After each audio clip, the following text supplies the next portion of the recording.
Good morning, good morning. This is a new face. I'm never hoping for more people to join the live. Anyways, regardless of who is in this live, this is a very different live for me today than I've ever done. I've debated and kind of like gone back and forth with myself on doing this live because it's very different. This particular live, I feel like I've always kind of, and I'm going to download this anyway, and this is why I'm going live with it, because I'm going to download the live and I'm going to post it. I'm not sure where I'm going to post it just yet, but I will. But I have felt, actually, I knew this was coming. I knew I was going to eventually post this. I knew I was going to eventually talk about this stuff at some point. Just didn't anticipate it being so soon, to be quite honest. But anyway, regardless, so I feel like there's been a lot of kind of talk about myself and my store in Toronto. I feel like if you're in Toronto, you've kind of heard something at some point, and that is what it is. I want to say the past 2 years have been like absolutely insane for me in particular. I think there are things that are going on in Toronto that nobody talks about, and for good reason. And for good reason. I feel like the reason that I can talk about it is because I've been through the entire process of craziness. The past 2 years have been insane because I've been attacked. I've been completely what I call gang stalked in Toronto. I've been the victim of so many lies and so much slander. People have said absolutely crazy things about me. Crazy rumors. I think the craziest rumor, I mean, I've heard that I'm a witch. Somebody actually called me that to my face. And they said it with such conviction, as if they knew for a fact, as if me and them were like casting spells together or something. A lot of stuff I haven't heard myself, but I feel like I've intuitively I can kind of just tell what people are thinking a lot of the times. There's definitely been a lot of fear put into people's hearts in regards to me. And I think that's because, I haven't succumbed to the things that were supposed to destroy me. I think it's because while people were paying karma for the things that they were doing to me, they felt like I was the one that was doing things to them. Anyway, I think to start off my story, I will say this. I started this business in 2014, approximately, and I've worked really, really hard at it. The first 2 years, it did not go in the direction that I thought it would. The kind of clothing that I wanted to sell, which was very conservative stuff, was not the stuff that I was selling. And no matter what I did, I felt like I was always just being pushed into selling clubwear. It was always just something sexy, something that I personally wouldn't wear. And generally, my nature is that I don't really judge people. I don't really, whatever lifestyle somebody's into, I mean, I don't look at people and think, excuse me, like, okay, because you live this way, I'm gonna look down on you. I really truly believe that everybody has their journey and everybody's gonna find themselves eventually. Anyway, I think within a year or so, I quickly became just known, and just because of the collaborations I was making and the people that I was collaborating with, for any of my old customers that remember, like, some of the girls that we were dressing were just into a particular lifestyle, and that attracted more of those people. And there was an expectation that people were coming to us for certain kinds of clothing. But just selling to urban people in general, it's just a lifestyle where people just expect, like, skimpy clothing, tight clothing, very revealing clothing, whatever have you. And it was what it was. At that time for me, it really just was, I guess, learning how to put a business together. I didn't really think about the end goal of, like, does this business represent me? Actually, as a matter of fact, I kind of separated myself from the business in a way where I wasn't really putting myself out there. I wasn't putting my face on the business. If there was somebody that was a part of my social network, I wasn't necessarily telling them about my business or broadcasting it. It wasn't something where it was like I was shouting it. But it was attracting, I feel like, the wrong crowd. And I feel like when people would come to my actual store and meet me, they'd be very shocked that I'm the person running the business, because I looked very different from my clientele. And a lot of it was researching, like, who my clientele is, what they like, what they don't like, trying to stay on top of, current music and, like, artists coming out, because it's not really the stuff that I was listening to myself personally. It's not really, it just wasn't me. It just wasn't me. And it was what it was. Like I said, it was a business, and I just kind of felt like it is what it is. It's a form of income, but really I just enjoyed the process of building the business. I just enjoyed the process of, like, how do I make a sale? How do I double my sales? How do I establish myself in a community? How do I break out of, say, the Black community into another community? How do I scale? Those were the kind of things that really interested me more than the actual product that I was selling. Anyways, fast forward to, what am I going to fast forward to? I want to say fast forward to 2020 approximately. And this is a bit personal, and I do have to record this, I guess, on my business Instagram, because it does have a lot to do with my business, but parts of it will get a bit personal. And, I'm not really a person who likes to share myself, but I am feeling a push. And this is why I felt nerves about doing this in the first place, is because I don't share a lot of myself, a lot of my personal story with anyone. But it is what it is. I guess I gotta get acquainted with that idea. But anyways, I want to say fast forward to 2020. I met someone personally, started dating someone. Wasn't quite sure of, I guess when you meet people, you don't know what their lifestyle is, what they're into. This person really just seemed like a normal guy to me, to be honest. Normal business owner, goes to work, does his thing, keeps to himself. And I feel like for the first time, I kind of, like, met someone like myself. And that's a big thing for me. For many, many years, I feel like I've always met people, and I've never met someone like me. And I've always asked God for that. Like, but I asked for that in the form of a best friend. I'd be like, I just want to meet someone like me. I want to meet someone who has my drive, someone who's not going to be jealous of me, somebody who is going to treat me the way I treat them, someone who's going to be loving, etc., etc. And so I met this person, and it was like looking into a mirror. And, like, even the flaws, even the parts of this person that were, I guess people would say, is something negative, was like, I could just understand them. So anyway, I fall in love with this person. Like, I have never fallen in love with anyone before. And I'm not a person who lets people in, like, at all.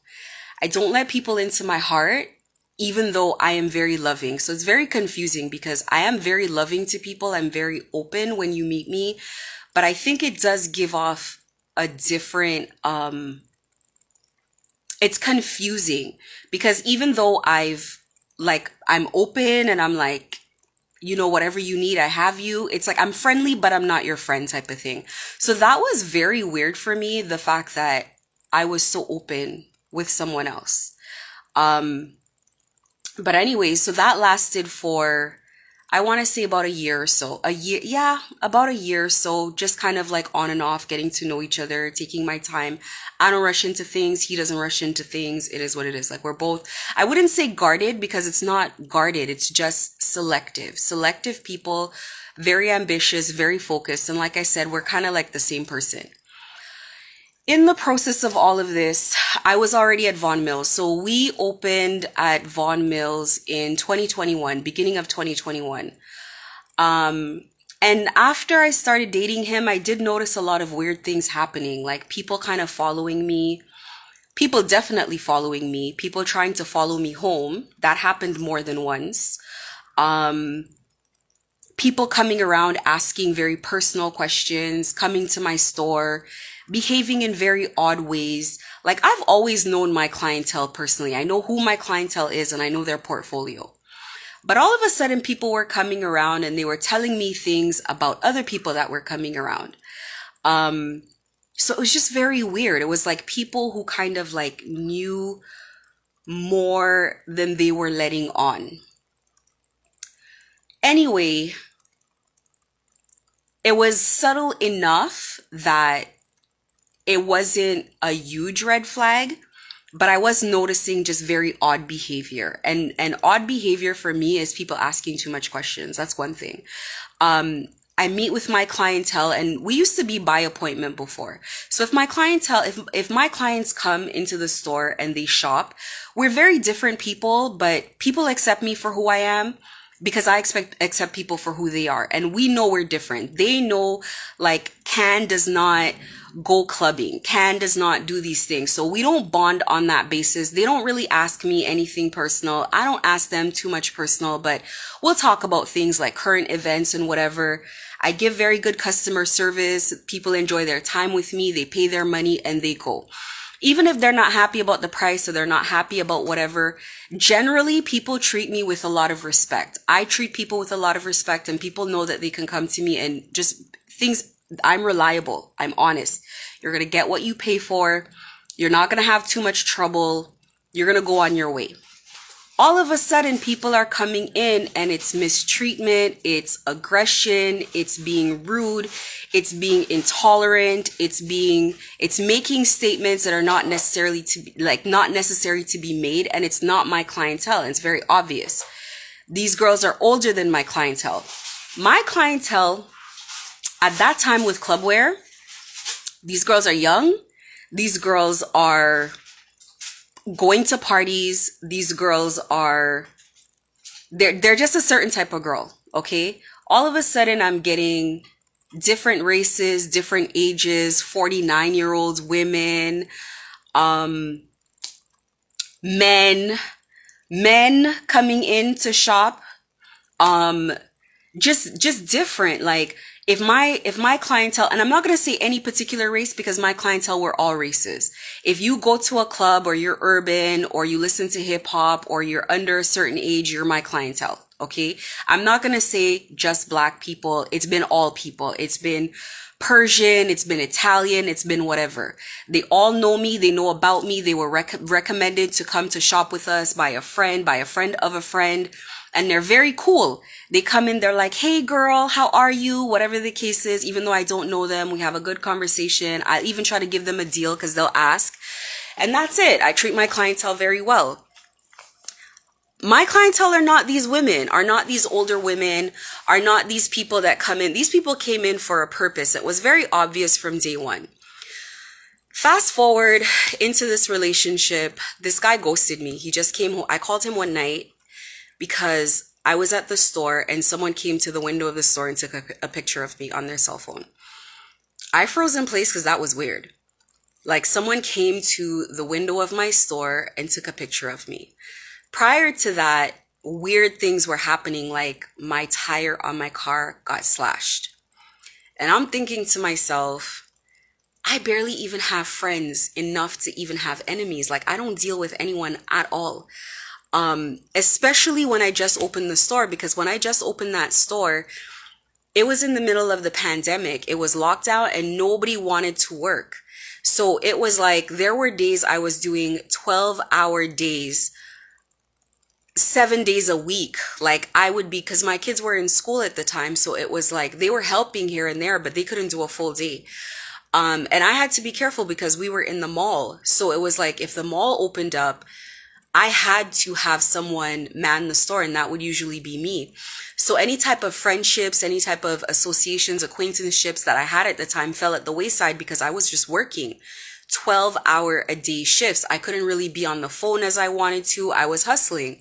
So it was like, I don't even have enough friends to have enemies. And if I did have enemies, definitely not enough for someone to want to slash a tire.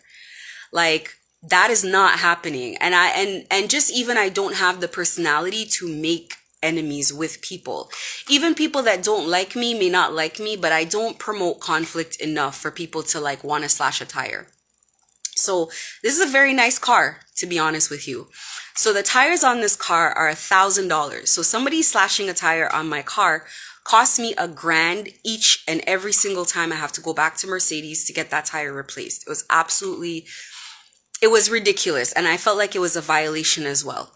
Or I would go out to my car and someone would draw something in the snow on the windshield of my tire, of my car, sorry. It was just like getting aggressive. Yes, girl. Yes. If your eyes are open now, stay tuned. The story gets way worse. That was the prettiest time of the story. I was still unaware of what was going on. Anyway, that night, it was about 7 p.m. that night, and I called him and I said, somebody came to the window of my store and took a picture of me. I don't know what's going on. So I called the police and I made a report about it because I was like, I need to start a paper trail of this kind of lunacy because this is getting kind of crazy, the trail of events that are happening. So I made the report and the police convinced me, no, it was probably nothing. They're probably taking a picture of you because you look nice. Listen, when you work 12 hours a day, 7 days a week, you don't look nice. Like I do, I'm like a dude at this point. Like I don't even have a face routine anymore. Like I get up, I shower, I'm in clean clothes and I go to work. That's the most that I can do. Coordinating outfits, all of that doesn't matter because remember, now I'm in a different setting. The things that I'm worried about is how my store is across from Reebok, is across from Puma, is across from all these places. These stores look so professional. How do I bring up the standard of my merchandising? Because I can't afford $10,000 of merchandising at this point. How do I bring up my store? Like, how do I do our website? How do I do this? How do I do that? This was what I was really concerned about more than anything. So I didn't have time. When I say I looked rough, I looked rough. I was gaining weight for no reason. I wasn't eating food that corresponded to the kind of weight that I was gaining. I was going to work, let's say, in like long sweaters with like a crop jacket over it, with like my hair tied up. So this started when I met the person that I was dating, to be honest with you. But the slashing of the tires was maybe within like 6 months of us living together. 6 months of me and him living together was when the weird behavior started. So I'm trying to tell my story in the most chronological order, but I'm going to end up jumping around with stuff because there's just so much of it to tell. There's no way I could tell this whole story in one live. I'm going to have to keep doing lives and just doing different parts, and I'll post it so that you guys can just go back and forth and just kind of watch it. The reason I'm telling this story, to be honest with you, is a lot of people are going through this kind of stuff in Toronto in an isolated manner. And this is going to get horrific. This is going to get terrifying. The things I'm going to say are things that people can't talk about because this kind of stuff, it's going to get crazy. It's going to get crazy. So anyway, I called him that night. He was with me when I talked to the police. They didn't even take a report. They didn't even want to document it. Vaughan police didn't want to take it. Toronto police didn't want to take the report. They just didn't want to take the report. I found it so bizarre and so weird. They didn't write down anything. They didn't want to give me a business card, nothing. And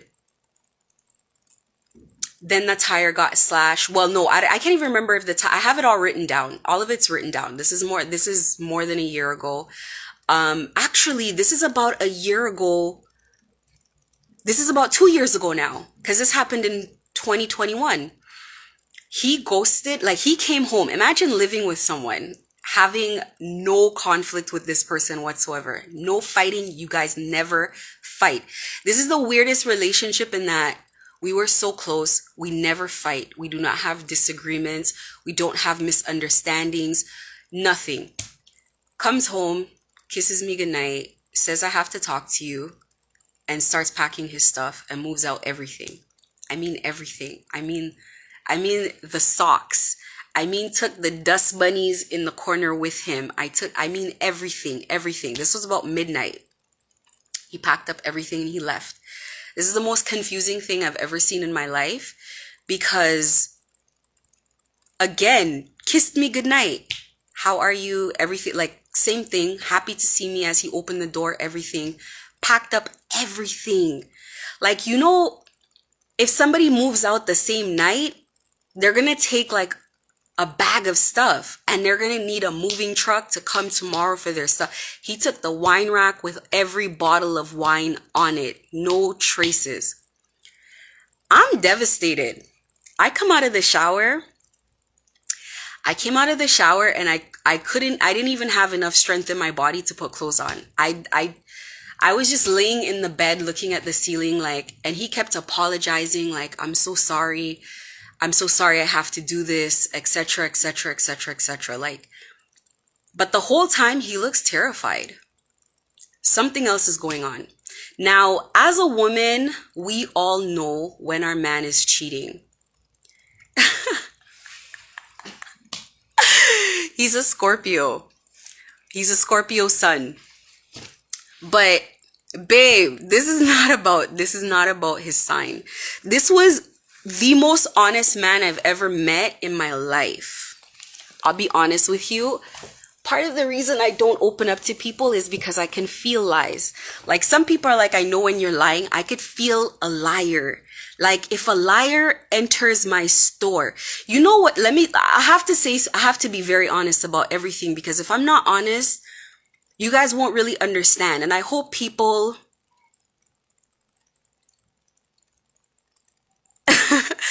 why did you think it was a Scorpio? What's your opinion on that? Now, mind you, I'm a Virgo. So there is no other sign that I bond with faster than Scorpios, and there's no other sign that I'm more cautious of than Scorpios and Capricorns. Those two signs, there's just something about them.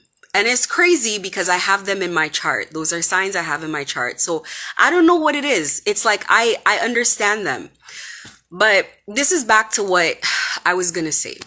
So there's something about me where, especially, okay, I keep to myself, and I've been like this my entire life. And I kind of, every time I try to explain to myself why I do it, I feel like I'm making excuses. It just sounds like I just don't want to be around people. And I don't hate people, because some people say they hate people, and I don't. I love people. I get along well with people, and people like me too. But I don't know if they exhaust me. I don't know what it is. I'd be at work sometimes at the mall, and somebody would walk by, and my mind would be like, he's such a effing liar. And I just know this man's a liar, and I don't know why. I don't know the person. They just walked by my store.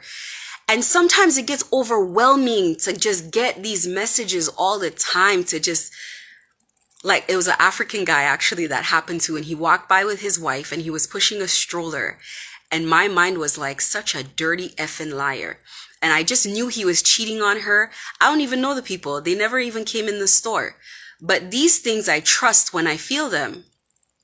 But this particular God gets me with Scorpios.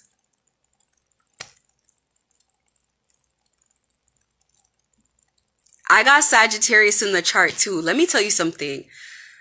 Scorpios are sneaky, but it's like you can kind of see through them. Well, I don't know. I've never really met a person that I felt like I didn't understand, to be honest with you. He's a person, he likes to keep things to his chest, but he likes to ask you for a lot of information. And because I know how he is, and I kind of just innately understood how he is, if he asks me a question, I just give him the information because I know that's what he needs to be comfortable, because I'm like that too. I don't hold things to my chest. Maybe people do interpret me like that. Maybe I do want to keep things private, but I feel like I don't ask people questions because I like my privacy. I don't invade other people's privacy as well. It definitely is a spiritual gift. It's kept me safe. It's the reason why I can come here and talk to you about my story, is because I can read people. It's something that I had to learn to turn off. Girl, it's overwhelming. It's overwhelming it's too much. And when other people who are spiritually gifted know that you can feel them, sense them, they will bombard you, invade your space energetically. You don't want any parts of them, and they are just forcing their way in all the time. It's a lot. It's a lot. But anyway, I want to say he was the most honest person I've ever met. I met myself. I was looking into a mirror all the time. That's what I fell in love with. I fell in love with myself. I think that there's sometimes people meet themselves and it's repulsive and it's uncomfortable and it's difficult. Back in the day, before I went through a lot of healing to be the person I am today is very different. The person that I was back then, I went through a lot of healing to be that person. But when I used to meet myself before I became that person, I used to see what I needed to heal and what I needed to change. I used to see myself and say, oh my God, I'm controlling. Oh my God, I'm annoying. Is this how I behave? What the hell am I looking at right now? And it triggered me. It triggered me to change. I'm like, no, I gotta be nicer. The comments that I'm making may be true, but they're unkind. I have to be more caring about people. I have to be more compassionate. I was not always that person. I had a point in time where, like every other woman, I was materialistic. I wanted to meet someone and I wanted a Louis Vuitton bag. I wanted a Chanel. I wanted this. I wanted to build a closet. I wanted to be taken care of. Like everybody else, I was unhealed. A lot of us are like that. This is why I don't judge anyone, because it's a journey. It's a process. You have to get there. And so how can I, after knowing that version of myself and knowing what it takes to get to the healed point of view, look at another person and judge them and look down on them because they're not there yet? It takes time and it hurts. Healing hurts. Healing's difficult. That's why you don't do it. Because in order to heal yourself, you have to kill that part of yourself, or you have to let life kill that part of you. Nothing about death is easy. Nothing about going through that process, because you have to get rid of everything and everyone associated with that old version of you. If you are in a dirty lifestyle, you cannot go to a good lifestyle with the same people. If you are living in the streets and now you're going to church, you cannot take the people from the streets into church with you. It is difficult. You have to be willing to lose everything. Everyone, everything that was associated to that path to get on the right path. It is what it is. So you're meeting people that are going to trigger that change. You're meeting circumstances that are going to trigger you into that change. Hostile situations that are going to make you change. Meeting this guy was the beginning of the most hostile time of my life, because let me tell you what happens. When a man loves you correctly, like really, really loves you, it makes you the softest version of yourself. It makes you it makes you your most feminine version, which is what you need to be, which is what you are. A lot of the times for women, and let me just check in the live, it's okay, everybody here is Black. As Black women, we don't get a chance to be feminine very often because we always have to be strong. We don't get to be the baby. We don't get to be spoiled. We don't get that. very often because Black men are very broken, unhealed, cannot trust. I'm going to go into a lot of the reasons why. I found out through this process that it's not by accident that they're like that. They're pushed into that. They're pushed into that. A lot of the times they call us B words, which I'm not going to say because I'm on live on Instagram. They call us names. They look at us as objects. They can't trust us. And it's like that for a reason. They spiritually marry money so they can't see themselves marrying us. But in this situation, when you hear people say married to the game, that's not by accident. Okay? That is not by accident. Anyway, we digress. This was the softest version of me. If I needed something, I know that he would be there. He would stop work to be available for me. He was just 100% committed to me in every single way. He would not lie to me. He would sooner hurt my feelings than lie to me and destroy my trust. It was the same for me. It was just a very, very pure situation. I knew that, listen, this was a situation, honestly, I would pay for, like, you have to understand, when you truly love someone, you would do anything for that person. And that includes putting yourself in risky situations. For example, I felt like his business wasn't doing the greatest, and I was like, listen, I'll help you. I'll take money out of my business if I need to. What do you need? It was a partnership in like every sense of the word. I know in my heart, it was weird. We would look at each other and be like, what is this? Like, imagine being with someone and for 6 whole months, you've never had a single fight with this person ever. You've never, not once, disagreed. No, let me change that. We disagree, but we always can resolve it very quickly. We're always eager for resolution. It was just like a perfect pairing. And it was something where I was like, listen, I pray that every woman, especially every Black woman, can experience this one day. Somebody that, like, and if you know me, look at me right now. No makeup, no hair, no nothing. Usually I have my natural hair. Like, I'm not usually in braids. My daughter convinced me to do this because we went to Vegas and she's like, Mom, no, do your hair. And she was like bullying me to do it. But yeah, I'm a person that like to fly under the radar. And I felt like I could trust this guy around anyone. I don't care what she looks like. Beyonce. Like, it was that level of trust. And this was someone who did very well for themselves. This was someone who women were throwing themselves at him. That was a constant issue of women texting him, FaceTiming him naked. Like, crazy stuff. But the level of trust was crazy. It was just something that it was like a psychic bond. It was like, I know that he's okay. If something's wrong with him, I feel it. If he has an issue, I feel it. But yeah, when that broke, I mean, the relationship itself broke, he moved out, but emotionally it kind of felt like we were still together. We were still loyal to each other. So he moved out. I cried for like 9 months straight every single day. It was like my routine. I would get up early, go to work. I felt like my life was lost. I was like a little zombie for a bit. I'd go to work, I'd suck it up, I'd do what I have to do to work, smile with customers, and as soon as I'd get in the car, it was like back to crying in the car. I'd get home, cry all night, fall asleep crying.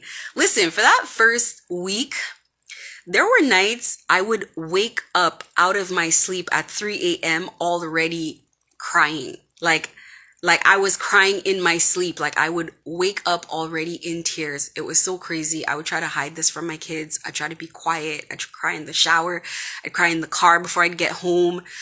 I was just like a corpse. And I was at a point where I was just begging God, like, okay, whatever I'm feeling for this person, take it away, please. I need to see a way to move on with my life.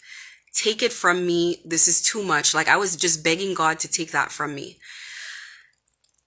In the meantime, in between time in the 9 months, I'm telling myself, and you know, my kids are pushing me as well. My family's pushing me to like get over this. Like, it's been a while now. You did this long enough. I understand that you're mourning, but it's like you guys didn't even live together that long. You weren't married. You don't have kids. Like, please, like, get over it. In the meantime, I'm like, okay, I'm going to join a dating site. I'm going to go on some online dating. I'm going to just try to meet people. I'm not even ready yet, mind you. I'm not ready to be over this thing yet, but I'm just doing it because my family's pushing me, because I'm trying to push myself, because I'm like, maybe if I talk to someone, I'll forget about it, or at least stop crying every day, like whatever the case was. And let me tell you something. When I say crying, I don't mean like I'm remembering it and tears are falling down my eyes. I mean sobbing uncontrollably like a child. Like, it's bad. Anyway, I'm on dating sites and only meeting weirdos. 100% only weirdos. All of these guys have sex addictions. 100% of them. Every single one. That's one thing that they all have. And you know, like, you meet guys and then they're like, they at least have, like, we've all dated online before. So you date online and you know, like, a guy, he may ask you for like a picture or something like that or whatever. And he might hope that it's a nude, but he kind of knows which way he has to go. This is a different thing. Like, these guys didn't have control of this. It would jump out of them all the time. Like, it was accidental, and you could see that it would hop out and they would try to pull it back. I'm talking about first conversation.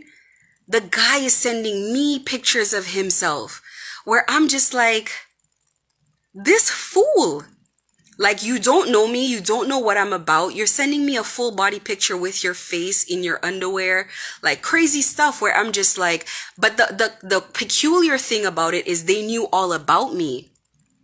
So I don't know about you guys, but when I'm on a dating site, I lie. If I live in Mississauga, I'm going to tell you I live in Burlington. If I am like 33, I'm going to say I'm 29. You know, I'm not going to say I live alone. I'm going to say I live with my family, or I'm going to say I live with my parents, or I'm going to say, like, you know, as a woman, you know, you have to protect yourself. I don't know how other people do. I do figure that some people are more trusting than other people. So maybe some people do just let guys come over to their place and what. That's not me. That's not me. Because it's not like you can pick up tomorrow and just move. What if this guy's not wrapped up too tight? Now he knows where you live. Now you have a problem on your hands, especially if you live with kids. If I have on the dating site that I'm such and such age, this guy I just met, first conversation, is correcting me on my age. If I say I live somewhere, he's correcting me on where I live. That's terrifying. Do you actually know me? And this didn't happen once. This didn't happen twice. This didn't happen 3 times. I'm talking about all of them. So I had a second phone that I didn't really use, a phone that I was kind of getting rid of. And that phone, I wouldn't even call it like I wasn't using the phone for anything, but that's the phone I had the dating app on, and I had WhatsApp on it. So I would talk to them on WhatsApp on that phone instead of my regular phone, so my actual phone number doesn't show. I'm on WhatsApp, and whenever they ask for a number, I'm like, well, I have WhatsApp, and I give that number, and there's no SIM card in that phone, so it's not like I really use it. And so they're contacting me on WhatsApp, and, you know, they want a video call, they wanted this, they wanted that. One guy says, so the thing about the phone is the phone doesn't have data on it, doesn't have internet on it. So one time this guy, I was like, okay, you know, I've had a conversation with this guy. I maybe talked to him for about a week, and things seem fairly normal, fairly okay. This guy has some semblance of intelligence about him. He seems to be fairly mature. I'm like, okay. He's like, let's meet. Let's go to a restaurant downtown, whatever the case is. This is in the middle of lockdown, so there isn't actually anywhere to go. But he says, oh, you know, I have a friend who owns a restaurant, and we can go there. Now, during the lockdown, there were some restaurants that were blatantly open. I don't know about you guys, but there were places that were blatantly open. So it wasn't outside the scope of reality that it's like, okay, maybe there's some little underground restaurant that's actually open that you can go to.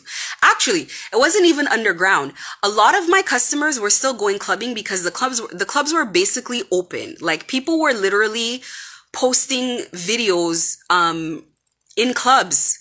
And it looked like the normal club when everything was open. They were in sections, there was bottle service, everything. So I was like, okay, whatever, we'll go. From the moment that I got dressed, and the whole time when I was getting dressed, my body and my vibe is like, don't go. You don't want to go. So my daughter's looking at my face and she's like rolling her eyes when I'm walking out the door because it's very blatant. It's very clear that I don't want to go. And that's something that I'm kind of known for. No matter who invites me where, I never want to go. So it's kind of like, okay, I'm doing my thing again where somebody invited me out and I just don't want to go anywhere. But this was different. This was like a gut feeling like you don't want to go. So I'm driving and I get onto the highway and I start calling this guy and this guy's not picking up the phone at all. I'm blowing up his phone now. He's not picking up the phone. He's getting a little bit aggressive. So I realize the number's fake. I have to message him on WhatsApp. I have to tether data from my other phone, message him on WhatsApp for him to answer. And he's telling me, oh, I'm just getting ready. I'm doing some business right now, etc., etc. It's Saturday night. It's maybe like 9 o'clock. What do you mean you're doing business? Like you knew we were supposed to link up.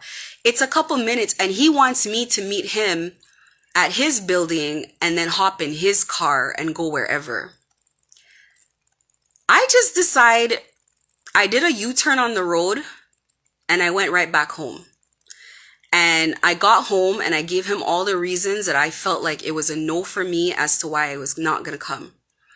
And what got me was when he said, you made me feel like a criminal. That was confirmation to me that he was a criminal. I felt like I was going to get kidnapped that night. I don't care what nobody tells me. Anybody who's ever been in a life or death situation, you know, especially when you've escaped it, you know. You know that you escaped something that was meant to be dangerous because your whole body is on red alert. And there isn't even really an obvious reason why, but you just know. Blocked him. It was weirdo after weirdo after weirdo after weirdo. Anyways, I'm still at Vaughan Mills. I could never get close to any of them. I felt like these guys were like falling in love with me or falling for me way too quickly. It wasn't that the feeling that they were feeling or how they were behaving was odd necessarily. It wasn't like I felt like they were lying, but it was like, you don't have enough information about me to already be falling for me. It didn't make sense. So it was bizarre. Now, mind you, another thing about me is I don't try. If I want to try, any woman, no matter what she looks like, when you commit to looking good, you will go get your surgery, you will get your hair done, you will get makeup, you will do whatever. As women, we all know that in our heart. If you want, nobody's really ugly. If you really want to try, you can look however you want to look. I'm not trying enough for the way these guys feel about me. I am not trying enough for people to be falling for me the way these people are falling for me, the way these men are falling for me. It doesn't make any sense. Red flags everywhere. There's so many stories. It was like guys are being thrown at me left, right, and center, and I'm chunky. I'm not dressing the part. I'm still grieving the loss of a relationship. I look sad. I look depressed. People are coming into my store and they look like they're there to check my temperature, to check, like they're reading me. Like, is she still sad? Is she healthy? Is she getting sleep? Like, I can see it. I can feel it in their presence that they're really there to kind of get a read on me. This is probably 9 months after my breakup.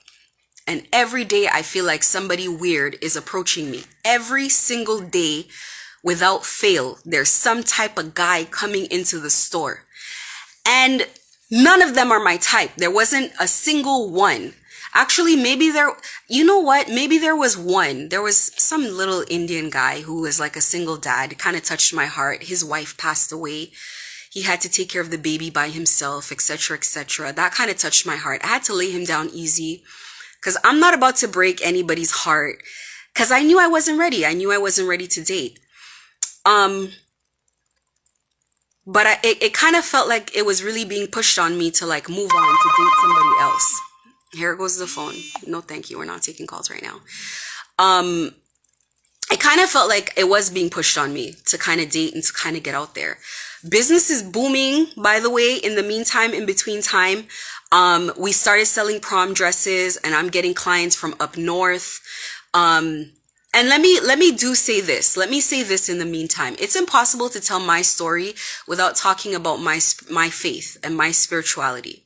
Okay? That's a whole other subject, but I'm going to skim over that really quickly by saying this. As Black people, we really love Christianity, and that's a beautiful thing. And Christianity is a gateway to spirituality. I am not religious. That's why I don't know if you guys remember, I used to come on in the morning and say who prayed this morning and pray over my day and then get to selling clubwear, because you know what? I am not religious. I do not judge people. We are here on a journey. Whatever part of your journey you're on is a part of the journey you're on. Whatever you do for a living is what you do for a living. That was never my place to judge. And all my clients will tell you I have never judged them. People will always say that about me. People have come up to me and they're like, you know what? You were one person who never judged me. I don't shun people. I embrace everybody. I am a safe space. I've always said that. I am a safe space. It does not mean that I agree with the lifestyle that people are living. It doesn't mean that if you asked me, what I'm doing, do you think it's the right thing? That I would tell you, no, I think it's the wrong thing. It's the wrong way to live. But I'm not going to mistreat you because of what you're doing and how you live. That's on you. So I tend to attract all types of people. I tend to know people from every single walk of life. You will be shocked. The people that know me, the people that love me, you will be shocked. I'm shocked sometimes. Either way, business was booming. Business was doing very well. I talk to God a lot. I listen to God. And I always say this, I talk to God and God talks back. That's a whole different story. I really had some time because I was alone, because a lot of my spirituality I did keep to myself. Because when I try to bring spirituality to my family and to people close to me, they kind of roll their eyes. The people close to you don't take you seriously. They kind of roll their eyes, but like, you got to pray about this, you got to this, you got to that. And they're like, whatever. But at that time, God was like, go get some gowns. People had nowhere to go. It was locked down. We didn't know when we were opening up. And God was like, go get some gowns. And I was like, really? I was like, yeah, buy some gowns. I find a supplier. They have a bunch of gowns. They're not selling anything. So they gave me the gowns at the cheapest, craziest price. And I was able to resell the gowns. And at that time, I was the only person that had prom dresses from miles away. Like, no one had stocked prom dresses because they didn't know when anything was opening up. So people were coming from up north, downtown Toronto, Whitby, every corner of the GTA. It became known, like, you got to go to this store to go get your daughter a prom dress. And they have really nice prom dresses, and this is the dresses that the girls like. So business was really good. We were really breaking records with the dresses that we were selling. And it was a completely different clientele than my normal clientele. So the normal clientele of clubwear, that had to be put aside because that's what everybody needed. Everybody needed prom dresses. That being the case, I don't want anybody to take credit for our sales at that time, because I realized that people were taking credit for the success of my store. And I'll get into that later. These were parents. These were parents coming in with children in high school. They were coming from everywhere. They were driving from all over, and they were like, listen, we came down to Toronto to shop, and we've stopped at mall after mall after mall. And after Vaughan Mills, we're planning to go downtown, but thankfully we're here. It was a relief. At that time, it was like a flood of clients, of customers. And it was like, I knew it wasn't my normal customers, but it fit was what I was selling. It didn't feel like anyone was sending customers to us, which there was a certain point, and there has been many points where I felt like people were sending customers to us because they were just not our customers. Fast forward to that. I was moving. So I was staying at one place. I had sold my current place and I was staying at, my investment property. And then I was waiting to move into the new house that I had purchased that I was supposed to move into, and my house was finished. I'm on this dating app and some guy messages me and asks me, "Did you already move?" That really shook me because it was like people couldn't access me through friendships because I wasn't communicating with anyone. I was going through something. They couldn't access me in any other way. So for a guy from a dating app to exchange 3 sentences with me and then ask me, "Did I already move?" and me like an idiot, I answer like, "Yes, I did," was crazy to me. But again, it was the beginning of like a whole bunch of weird activity. Anyway, I get in contact with my ex briefly, and I ask my ex to help me move some stuff, to help me move a bit of furniture or whatnot. And I can't remember. Oh, this is what happened. I asked my ex to move some stuff. And then after that, we never spoke. We never had any, we didn't keep in contact. He was always keeping away from me. I moved into my new house. And anyways, he helped me move a few things, and then he helped me put a bed together. And I was kind of asking him what's going on? Something weird is going on because these people keep approaching me. And he's asking me where are these people approaching you from? And I'm like, dating apps. And he's just looking at me kind of stunned, and he's looking kind of freaked out. He's looking terrified. But he's constantly saying to me he doesn't know what's going on. He doesn't know what I'm talking about. He's kind of scared though. He's not kind of scared. He's terrified. Now, the whole time, I definitely don't believe that there's another woman because like I said, as a woman, you know when there's other women in your man's life. You could smell it. We can smell it like felines, like cats. We know when your cat knows when you are petting another cat. It's the same thing. Any woman that says she didn't know a man was cheating, I don't know.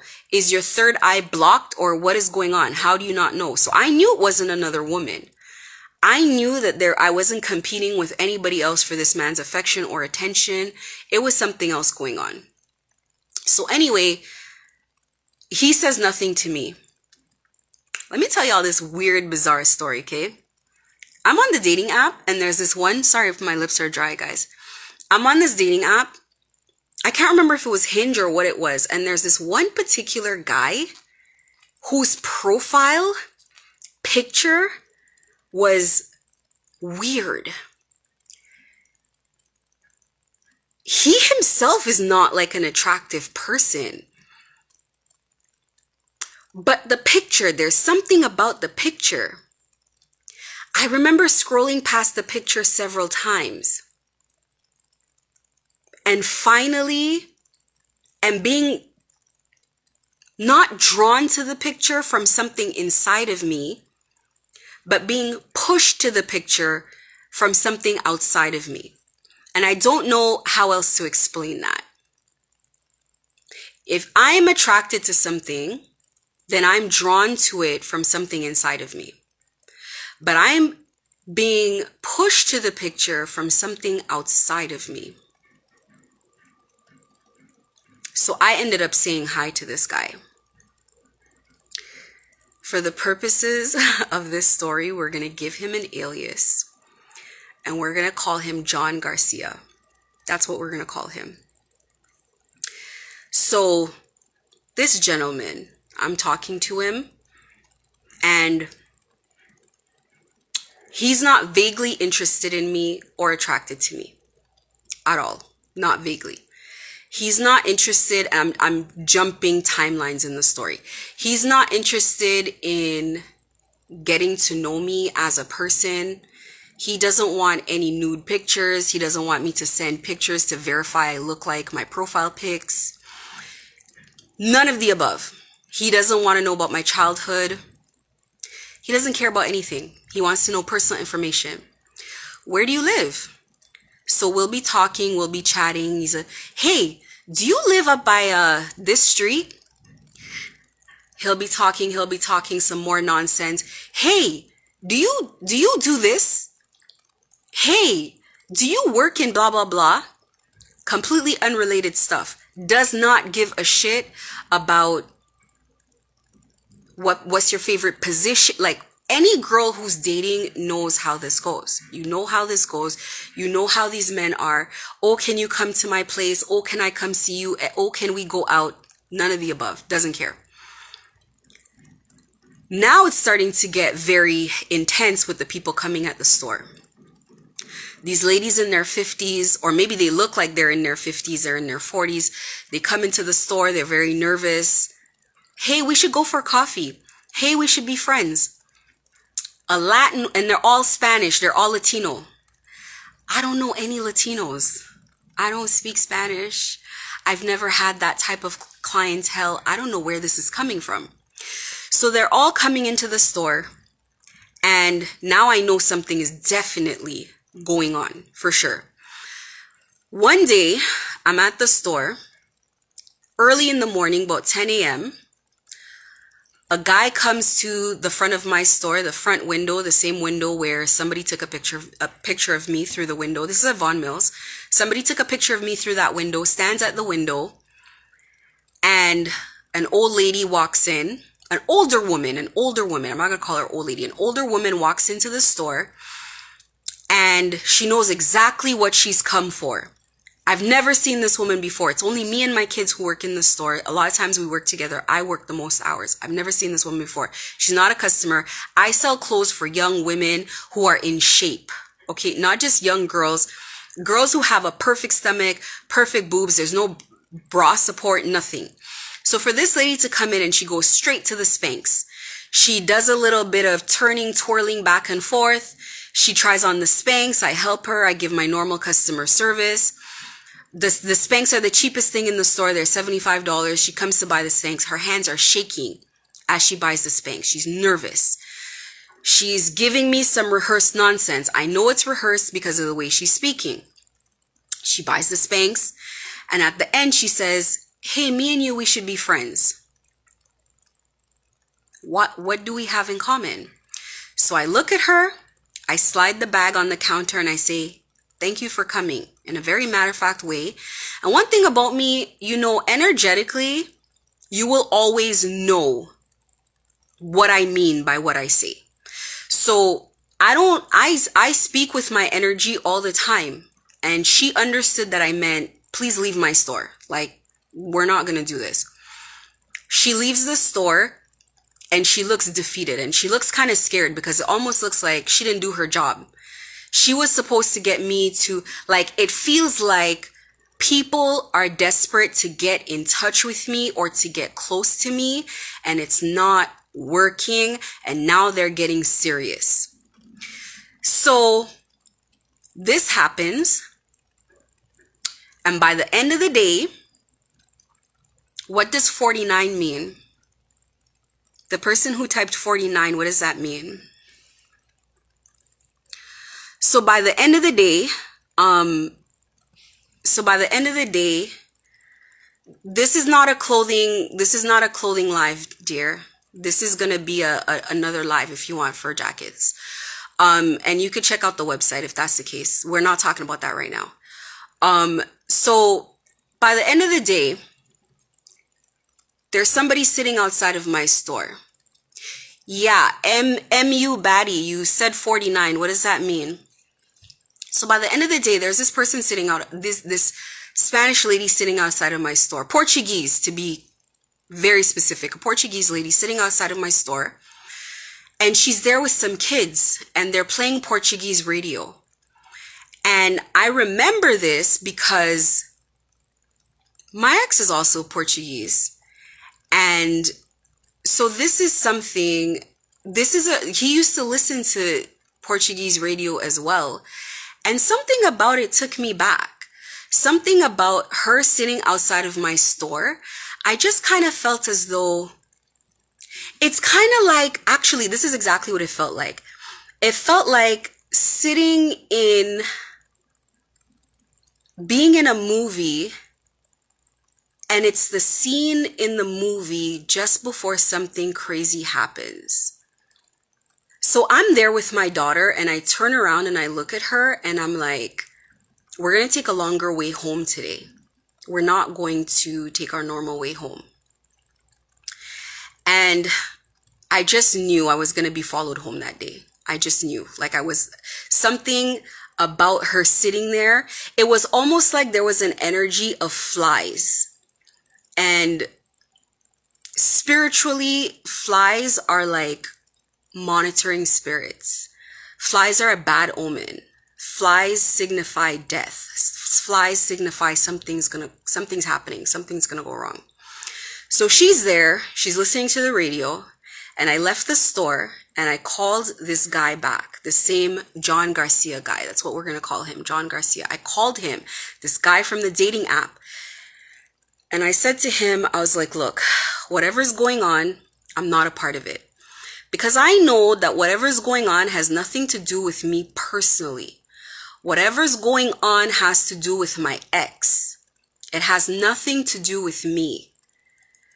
And I say to him, whatever's going on, I have nothing to do with it. If this guy owes you guys money, I don't have anything to do with it. I wasn't a part of anything. Nobody told me about anything. If you guys need something from me, please let me know. Please be upfront with me. He's playing stupid. I don't know what you're talking about. I don't know what you're talking about. I'm like, listen, if there's something, if I'm looking crazy because I'm wrong, I will look crazy. If I'm looking crazy right now, I'll look crazy. But I don't think I'm crazy. I think you have something to do with what's going on here. Please leave me and my family alone. I have nothing to do with whatever's going on. Anyway, left the mall that day. The mall was closing early those times. I think they were closing maybe 7, 8 o'clock, not 9 o'clock at the time. So maybe 7 o'clock, I leave the mall and cars are following me home. And I knew that this was going to happen. I felt it in my gut. I knew this was going to happen. So I'm zigzagging. I'm taking back streets. I'm doing all of this, trying to get home. I get home. They've already been circling my home. I call my daughter and my daughter's telling me, no. There was this gray truck that's been driving around the house from like way earlier, from like maybe 4 o'clock. They've been circling the house. I'm like, okay, here we go. I drive up and I'm telling my daughter, I'm like, these cars do not belong in our neighborhood right now. I'm like, I'll show you. So instead of turning to my house, I turn around to the other cul-de-sac, to the other side of my subdivision. My subdivision is just getting built up. It's brand new. So I drive to the other side and of course they follow me and I'm driving really, really slow and they're driving really, really slow behind me. I park. And another one, the same gray truck that's been driving, circling my house, drives up really slow. I'm parked up by the side of the road. The lady rolls down her window really slow. And it's the same lady who came to my store to buy the Spanx. The same lady who came to my store to buy the Spanx is now down the street from my house, rolling her window down, looking me dead in the eye. They're driving about 5 kilometers an hour, sending me a very clear message that we know where you live, we know where you work. I'm freaked out. So I'm on the phone with my dad. I'm telling my dad the story and my dad's freaking out. And my dad's like, well, have you considered calling the police? So I decide I'm going to go to the police station just down the street. I'm going to go talk to the police about what's going on, have my daughter with me. I tell them the complete story from the beginning because intuitively I know that this has to do with somebody that I'm dating. And this doesn't have much to do with me personally because I live a very quiet lifestyle. I don't talk to anyone. I don't have any issues with anyone. I tell the officer the story. And there's a part in the conversation in my gut, no, very early in the story, in my gut, I know talking to this officer, now I'm kind of talking to the enemy. Like, he said something, I'm not going to say what he said. He said something that let me know that I was not going to really get any help from this guy. And anybody who's really dealt with the police before, you kind of know when, and it wasn't because he didn't care. It wasn't a race thing to me. It wasn't because, oh, here comes this blacker. It wasn't anything like that. I just knew in my gut that he's a part of whatever the hell this is. Straight up. Straight up. That's just what I felt. So I'm telling him the entire story, and he's asking me questions. He's asking questions about just very, very specific questions, and I'm answering him. And then my other daughter's at home, and I said, listen, just go get my daughter from that house. I don't feel comfortable with my daughter being there, because this is day one of what is going to be a year of hell. This is day one. This was the summer of 2022. This was the summer of 2022. I had no idea what was going to happen. From that day, that night, the police came with me. The police are still being very cooperative and very helpful. This is Vaughan Police, and they are typically very helpful. I don't have many issues where I've had to deal with the police, maybe like a theft at the store or something like that. But they are very helpful. They're very respectful. They treat you with respect. They do anything that they can to help you. They follow up. They personally come to your home and talk to you, etc., etc. Never had an issue with, could never say anything bad about them before. So they escorted us home. First, they escorted my daughter from the house and brought her to the police station. Then they escorted us home. They did kind of like a check of the house, make sure all the windows are locked and everything. Lo and behold, my basement window is wide open. My basement window is unlocked and wide open. And that's the house I've been living in. I've been sleeping in with a window that's wide open. The officer helps me secure the house. I lock up, and I slept at a hotel that night. From the time I'm at the hotel, I call the first hotel. They said, yes, they have space. When I get there, they tell me, no, we don't have any space. Guys are standing there looking at me like very rough looking Hell's Angels type of guys are in the lobby, staring at me, not blinking, not breaking eye contact. And I'm supposed to be checking into the hotel. Get there. They refuse me. I can't stay there for the night. I go to another hotel with the officers. We go to that hotel. They have a stay. Again, weird guys in the parking lot. Weird guys in the lobby. It's me and my daughters. I'm shaking like a leaf. I'm like, what the hell is going on? Spent $400 for one night at a hotel. Could you believe? It's not even a real hotel in my opinion. Spent $400 for the night to stay there because I don't feel safe at home. I don't know what's going on, etc., etc., whatever the case is. Maybe about 4 o'clock. I'm not even sleeping that night. I'm terrified. I'm hearing the door at the hotel, the handle of the door. Someone's trying the handle of the door. Because I got one of those rooms that was separated. Like, you ever have one of those 2 rooms side by side and they're kind of separated by a door? So it's not the front door that they're trying. It's the door that's separating from the other room. And it was something in me that when I came in that night, I pushed the table. Normally you get like a table and chairs, like a desk. I pushed it against that door. For whatever reason, something made me push the table again. It was a pretty heavy table. And someone was trying the door in the early hours of the morning. And I'm sitting up because that night I'm praying. I'm talking to God. I'm like, what the hell is going on? What have I gotten myself into? Etc., etc. So anyway, that morning, the mall this was a Friday. The Saturday morning, the mall is supposed to open at 11 a.m. I end up opening my store at 12, opened late, dropped my kid. I can't remember if I dropped the kids home so that they can sleep because I had them up late that night with everything that was going on. And I was going to do the shift by myself. And to make a very long story short, that was the beginning of the nightmare of me being gang stalked for a year. Gang stalked, you hear me? Now, a lot of people don't know what gang stalking is. If you're being stalked by one person, it's very easy to lay a charge on that one person, to prosecute that one person, and take that one person to court. If you are having a different person every single day come around to stalk you, to see what you're doing, to irritate you, to make your life a nightmare, to scare you, you cannot prosecute every single person because somebody side-eyed you, because somebody was standing outside your store across the hallway and was staring at you for 15 seconds and didn't break eye contact and they were creepy. You can't charge someone for taking pictures of you through your store window. And that's how they started. This is a process. This is a process, what they were doing. This is something that I realize, having come out on the other end of it, that is rehearsed. It's a process.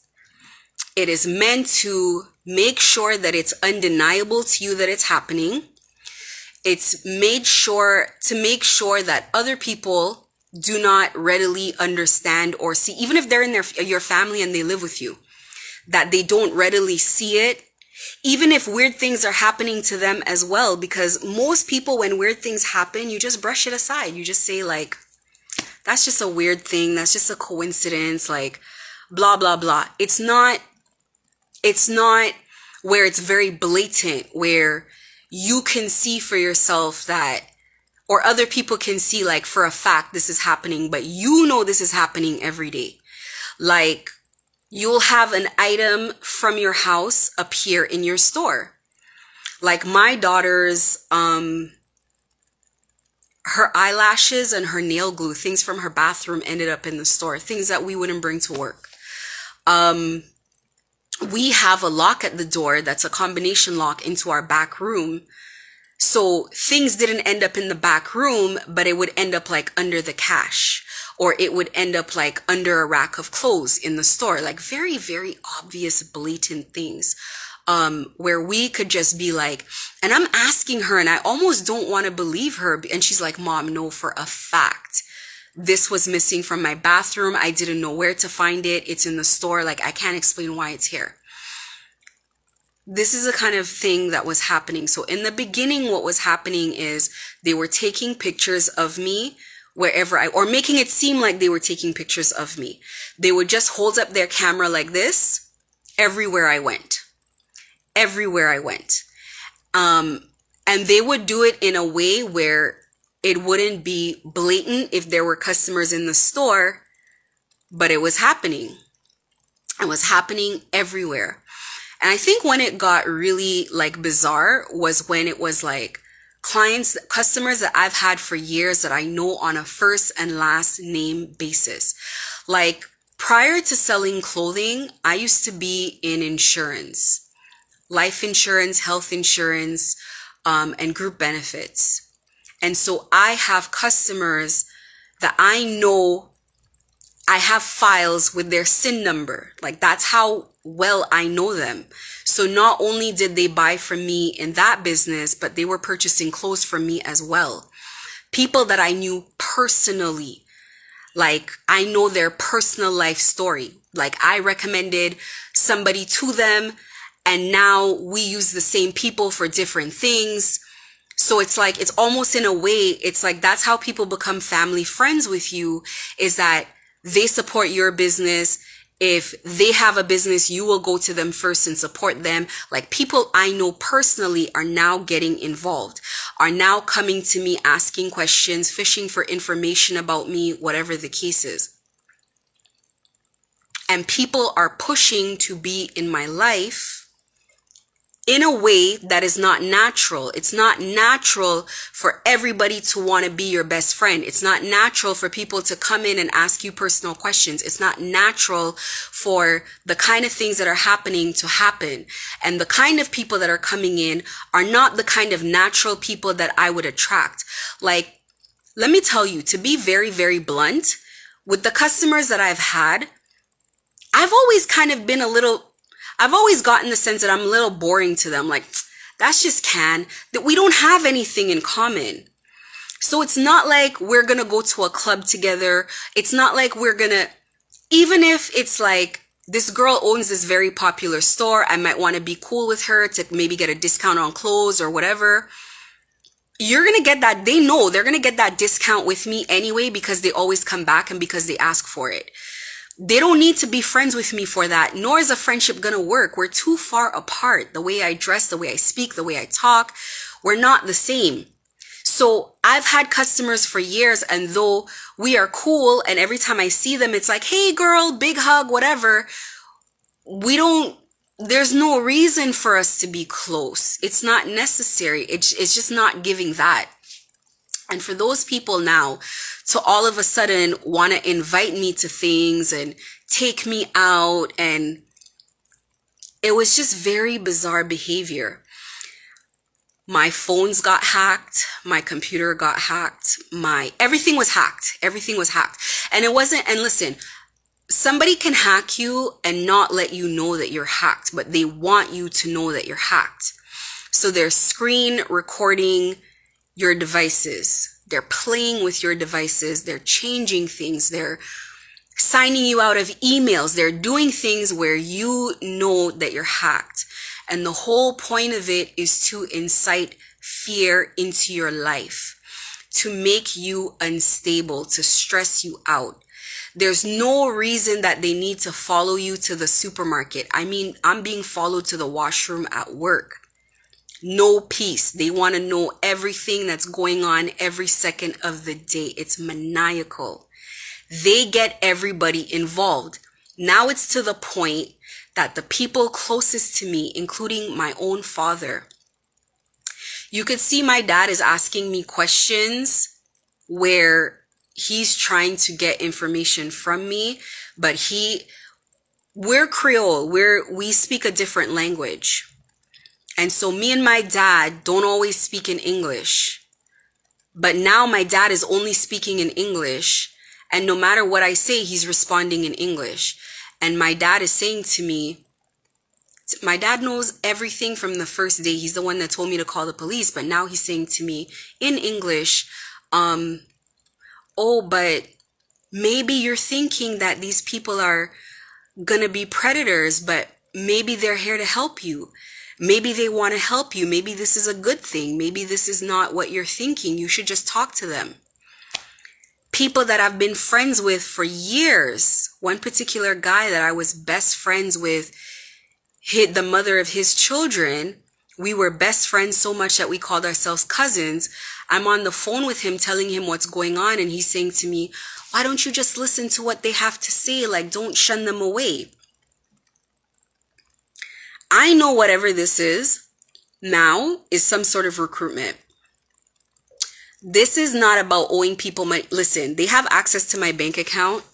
They have access to everything. They haven't taken a penny. They haven't stolen anything. They have access to my house.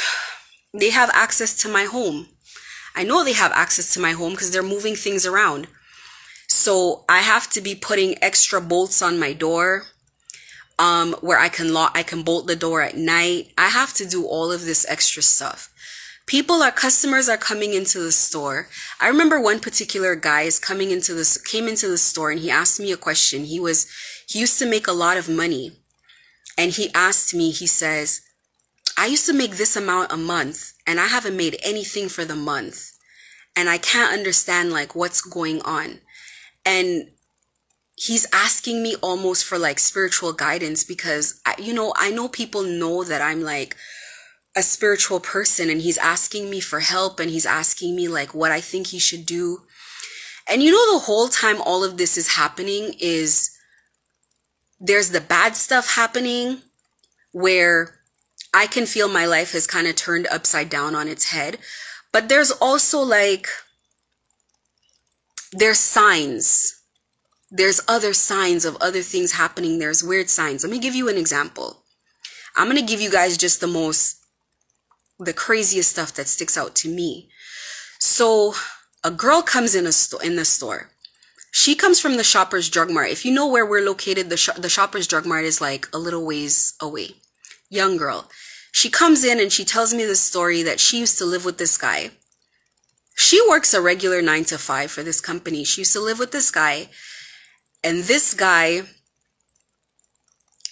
something happens. He ghosts her in the same way that I got ghosted. He ghosts her. He won't talk to her. He moves her out of the house. They used to live together at his house. He moves her out of the house. He just kicks her out. And she knows the bond that she had with him. She knows how in love she was with him, etc., etc.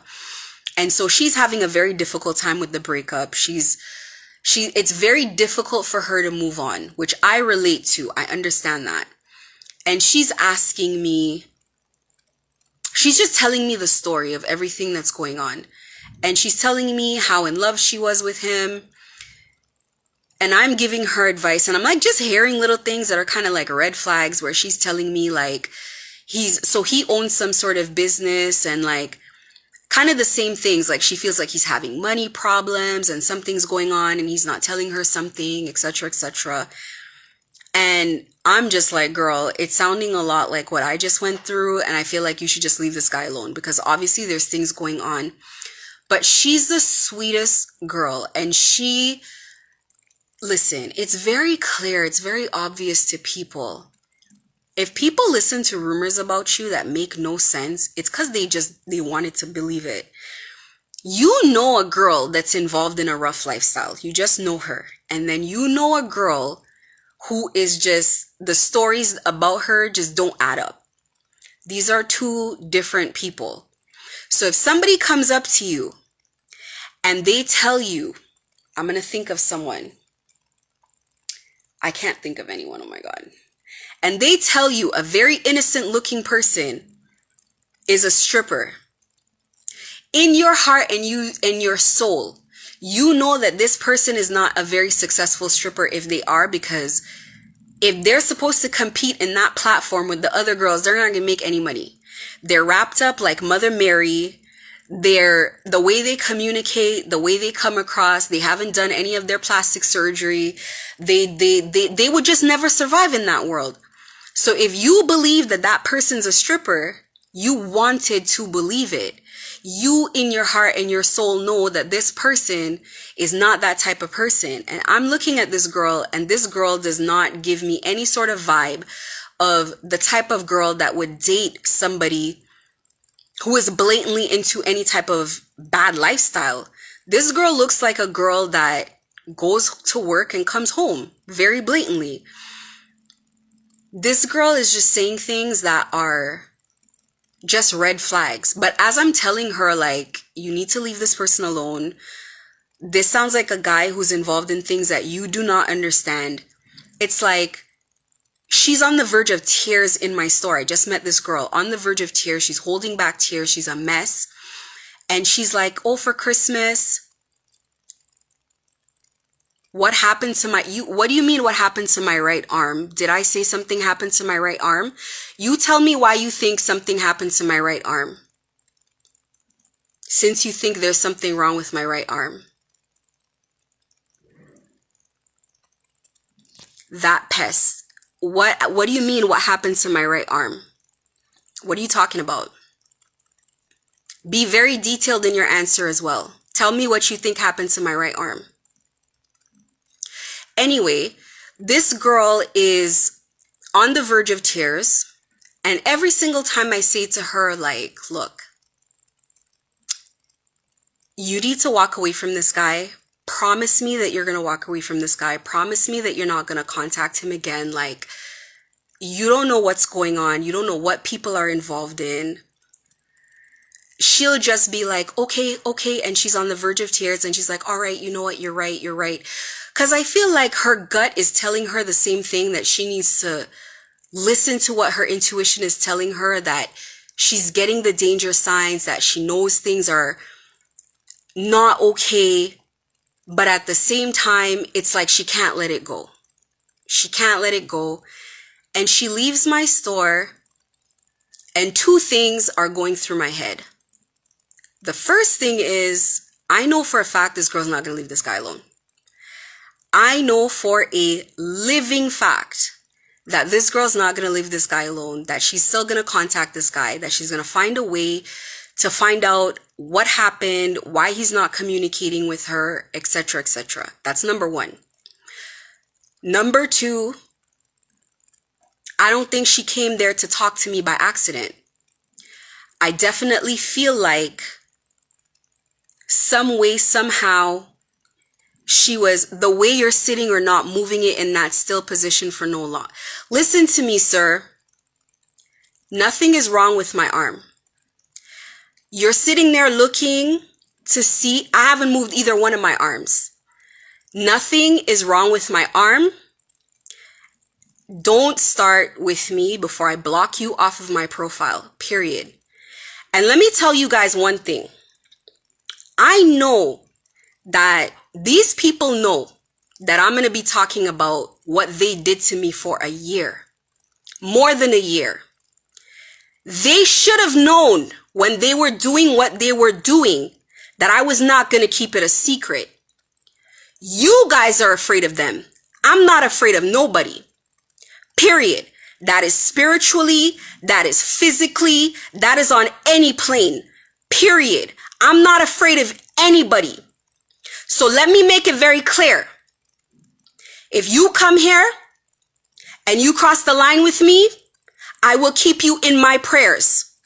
And you will find out what that means. Period. Don't start with me, sir. Whatever profile you're behind, don't start with me. Do not come here as I tell my story and start with me. I'm going to tell you that right now. Nothing is wrong with my, let me make it even more clear. Whatever energy you guys were sending to me, I never got not even a cold, and y'all know that. I never got not even a cold, and I know that. Don't tell me about I haven't moved my right arm. I'm moving my right arm right now.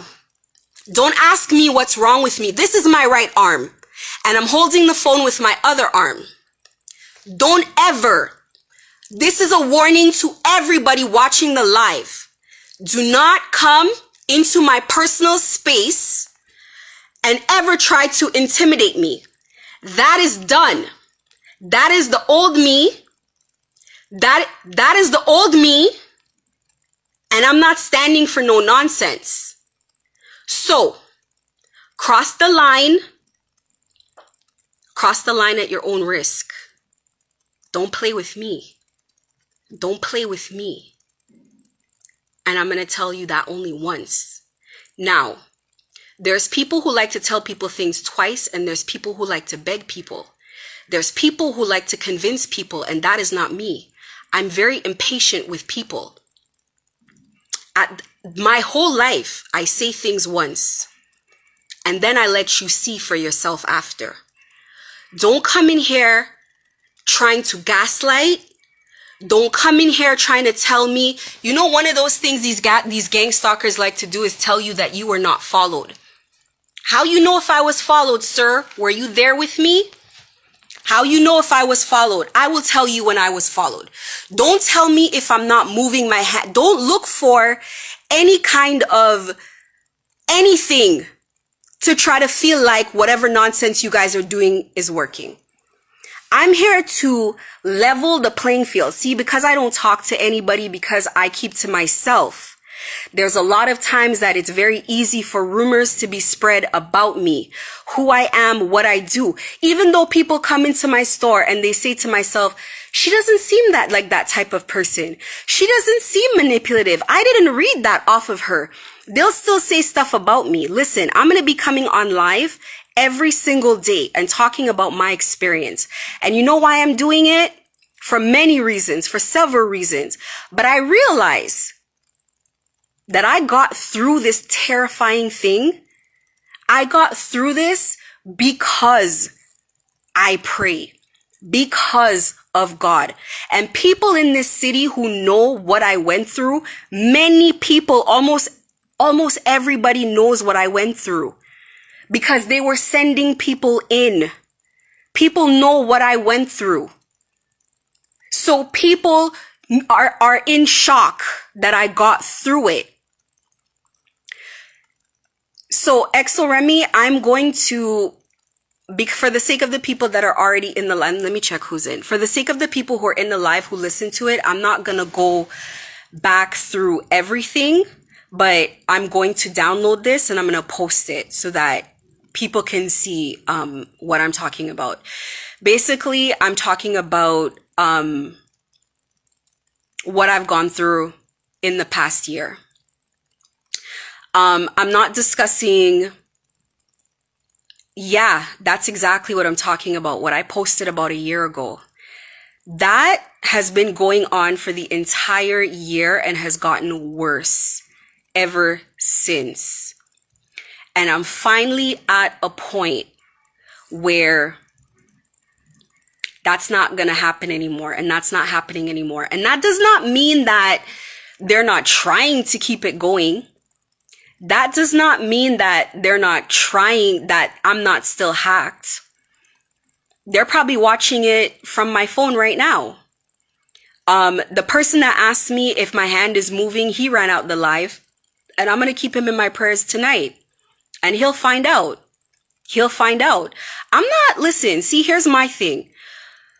We're going through a lot of stuff.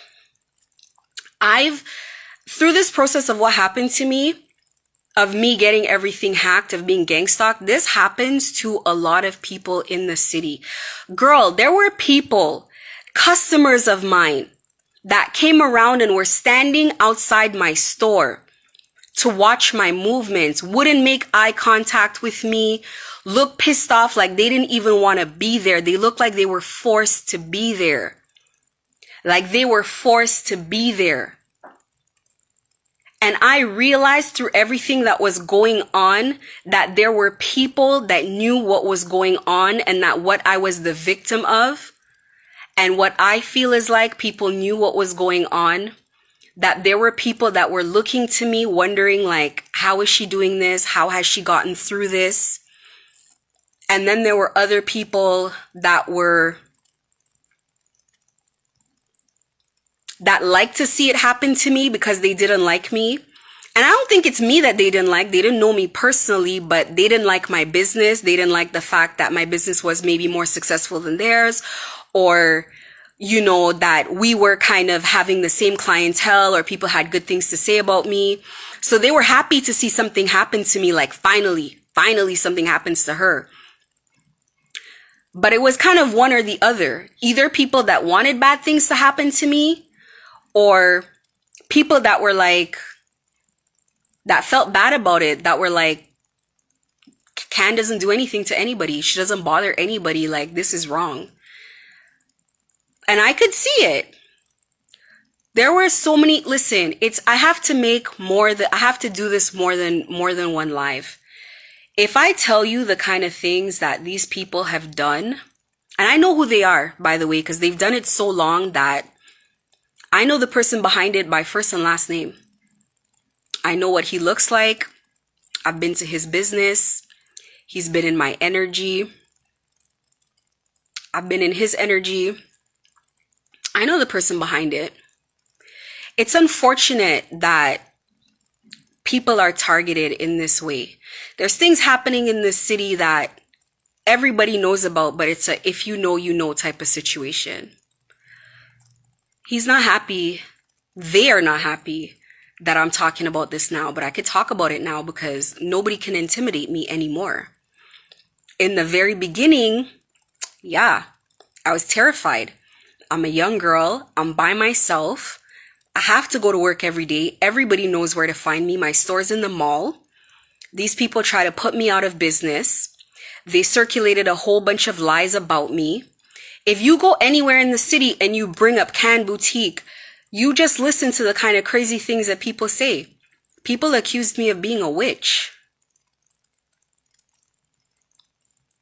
Somebody accused me of being an alien. I cannot make this garbage up. A girl came to my store and literally started talking about nonsense. And I'm thinking to myself, this cannot be real. I don't know what is, like, what is going on that somebody could see me out of nowhere and accuse me of being a witch, and all I have ever talked about for years is talked about God. Crazy, because I feel like energy doesn't really lie.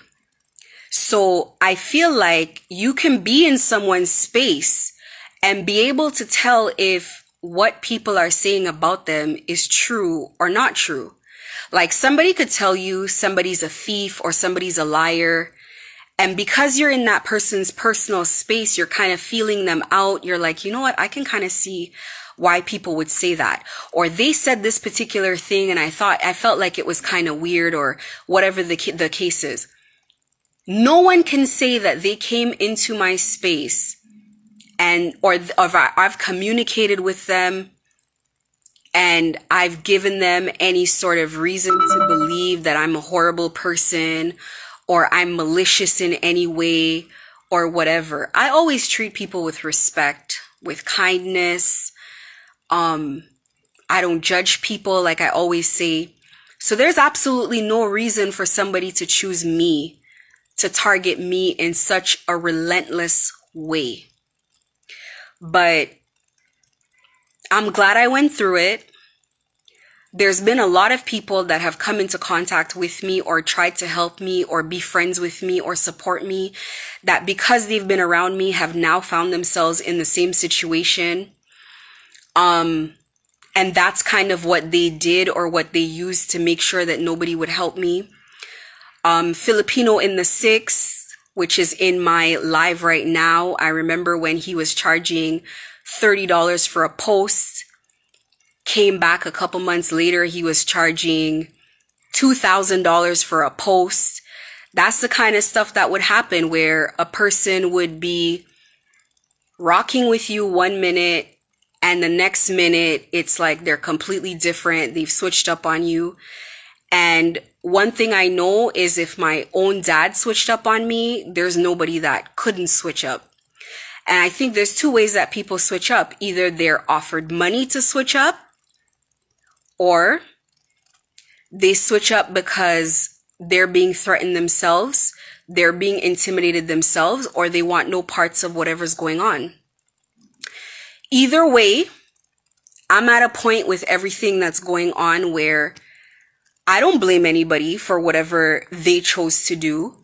You have to answer to God for every partnership you make, every alliance you make, every time you clink glasses with anyone as you toast to making new partnerships, new deals. That is up to you. You have to share in the consequences of the people that you align with. And that's the truth. That's how life works. And it's not by mistake or accident that these people are cannot follow me around anymore. Nobody wants to be involved anymore. And I have full gut feelings that there is the reason that they don't want to follow me anymore is because this thing has been being investigated for a very long time. I don't know how they didn't see it, but I saw it. I saw blatant signs for months that these people were being monitored, that this thing was being looked into. The reports that I had been making, I just knew that this was just not going to end in the way that it should end. Now, I'm going to go into, maybe not this live, because I'm going to post this live and I'm going to post it on my personal page so people can have access to it. And I'm going to come back and continue telling my story. Because I feel like I need people to know what's going on. Not really to clear my name, to be honest with you, because I'll be honest, I really don't care what people think about me. I really don't care how people feel about whatever they've heard about me. I feel like anybody who let go of shopping at my store or connecting with me in any type of way because they heard some rumor about me is somebody that was not supposed to be in my space anyway. So I release you with full love. Our cycle has ended. Our time has ended of knowing each other, and that's okay with me. Okay? But there are people really going... What I had to go through to survive this, I understand why nobody survives this. What I had to go through in order to get through this cycle of a year, I don't think grown men and full families can survive this type of horror. This is crazy stuff. Like, you have to be spiritually tapped in to God to get out of this. This is not a joke. And this is what the police don't want any involvement in this. The police don't want to help. They don't want you to make a report. They don't want you to make a report. I'm going to go into the full details because I need to sit down and organize my thoughts. God's been really pushing me to start this conversation. And because I don't like sharing my personal life, and I'm just a very private person in every way, I've really had to push myself to go through with just coming live even one time and just starting that conversation. I'm really happy that today happened and that I can have, the conversation. But I'm going to post it because I feel like there's people who are very curious. There's people who, let's put it this way. Once they're involved in it, they're not allowed to talk about it. And they couldn't come to the store and ask me like, hey, how are you doing what you're doing? But they needed advice. And you could see that they needed advice. They needed a way. They wanted to know how comes I'm still walking free, because they're not walking free. And let me be very clear, I'm walking free. Nobody can call me and tell me, go show up at the McDonald's and go stand there and intimidate anybody. Nobody could tell me, go shop at that person's store and go buy something. Nobody is putting money in my business to where I have to go and support somebody else's business. I'm not a part of anything. So I don't have to worry. I can speak out. But there's people who need to hear what I'm saying because they're in that cycle. They're in that loop, including and especially the people who did it to me. Because the people who did it to me were forced to do it to me. Nobody is voluntarily in this nonsense. Nobody is voluntarily doing this. People are terrified. People don't know what's going on in their world. And they know that if they even try to take one step outside, the hammer comes down on them. And the difference with me is I'm the hammer. In my situation, I'm the hammer. Nobody's bullying me. Nobody's intimidating me. I don't care how pissed off they get to see me on camera talking about this. They already know how I feel. I've been talking like this for a long time, super reckless. I say what I want. I do what I want. Nobody can kill me if they wanted to. And if they did, you definitely don't want to meet me on the other side. That's all I'm going to say. You prefer me over here. The nice version of me is over here. That's all I'm going to say. I don't care at this point what anybody calls me. I don't care what they use my words or twist my words to say about me. I don't care. I think the people that need the message are going to need to hear what I'm going to say in the way that I'm going to say it. So I'm going to end my live here. I'm going to watch it and review it and see what parts I skipped. I'm going to be maybe a little more organized for the next live that I do when I come on, so that you guys can get a little more context. And yeah, share, repost. That's going to happen either way. Either way, people are going to gossip. Either way, people are going to be like, hey, did you hear about what this girl's talking about? Did you hear about what's going on? I posted about this a year ago, and I posted it on my Instagram. And I posted pictures of the perpetrator at the time. So, you know, it's not something that people didn't know were happening.